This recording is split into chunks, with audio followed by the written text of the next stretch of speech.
This group of impressive founders and CEOs are proof that it doesn't have to be decades of experience before you have a very serious leadership position. I won't document the seriousness of their leadership positions because as we go through the evening, you'll see and hear about their very exciting companies.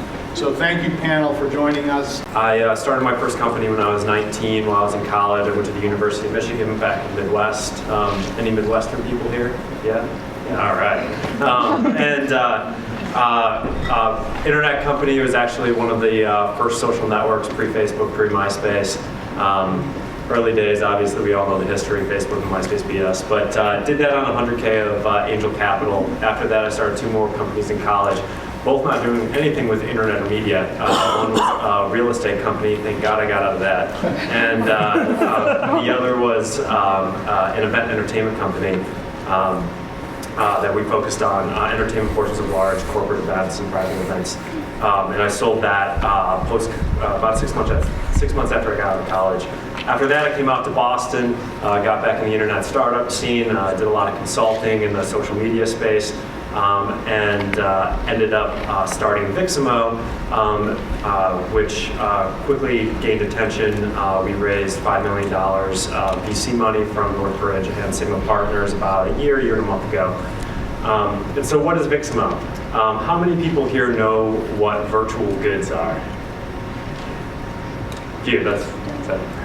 Expected just a few. So real quick, so virtual goods, what are they? They are an emerging business model out of Asia for social websites. They can be anything from a piece of clothing for your avatar to a little dollar virtual gift on Facebook to even something like a ringtone.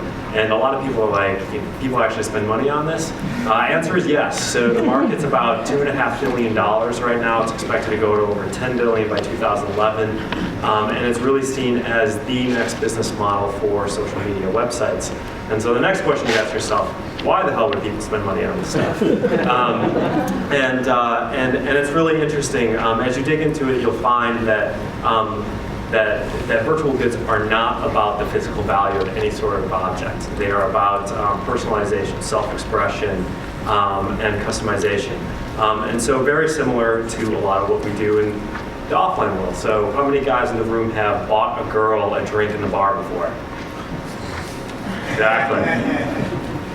Are we really paying $8 for the value of that drink? No, we're paying because if we buy that girl a drink, she has a higher chance of talking to us, which ultimately is probably a higher chance of hooking up, is really the end story of it all.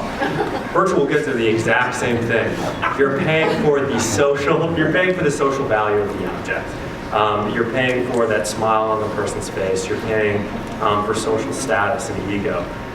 And people want to do this in the virtual world just like we do in the offline world, with our clothes, with our cars, with the restaurants we eat at, our hairstyles, our facial expressions, everything. So Viximo itself, what we're doing is we're bringing virtual goods to the masses. We built a platform that content creators, brands, and publishers can easily leverage. So content creators or digital artists can come in, they can create virtual goods. We take those virtual goods, we distribute them across publishers or different websites and social networks and virtual worlds. We offer publishers an easy way to get up and running with digital goods model, make money off of digital goods. And we offer brands an easy way to connect with users that want to engage with digital versions of their brand, whether it be a Coke can or a Gucci handbag, or a Prada jacket. So that's sort of the brief about Viximo, and I guess I'll pass on to the next one. So hi, my name's Karen Ong, and I'm the founder and CEO of a company called myhappyplanet.com. So My Happy Planet is a language exchange website. So for example, if I'm in China and I want to learn English and you're here and you want to practice your Chinese, the platform then allows both of us to find each other and practice speaking with a native speaker. You could say, I speak English, I want to learn Chinese Mandarin, and then say search. It'll then show you potential learning partners for you. For example, this woman, Jiao08, who's from Beijing. So you could look at her profile and see if she looks interesting. So she has some profile information there, pictures, etc. And if you say, yeah, Tiao Tiao looks interesting, let me have a conversation with her. You can then chat with this person in a variety of ways. One, through voice chat or video chat. And secondly, through message exchanges, so just like you would on Facebook. But the difference here is we've of course integrated tools that really help facilitate language learning, like message correction tools, phrase translators, etc. So that's the main component of the site, and I call it the peer-to-peer learning component. The other component of the website is the learning material side of it, so in the form of videos,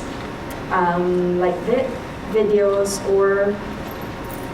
or lessons that people could view. So all of the videos and lessons on the platform are user generated, so they're all created by the users themselves. So we're still a young company. We launched the site to the public early this year in February, and since then we've quickly grown to about 350,000 language students from over 200 countries around the world. We have over 6,000 learning materials, all created by the users, and of course they're all fun, engaging, unlike the boring stuff that you see on Rosetta Stone, Berlitz, CDs, etc. So you have, lessons like, 10 things you should never do when you visit China for the Olympics, or 5 most commonly used slangs in the US. So things that you never really learn from the CD-ROMs, etc. Quick background about myself. I am originally from the Philippines. That's where I was born. That's where I grew up. But both my parents are Chinese. So I grew up speaking a number of different languages, and that's how I really fell in love with language learning. And that's the same passion that I bring to My Happy Planet. So through My Happy Planet, I do hope to be able to bridge cultures around the world and really simulate the language immersion environment that's the most effective method to learn languages online and provide that to more people. So I started My Happy Planet last year while I was in school here in Boston. From a business side, we've raised angel capital, so we've raised 600,000 so far. We have a team of 5 people based here in Kendall Square, and yeah, that's it. I look forward to getting to know you guys and sharing a bit more about My Happy Planet over the next few minutes.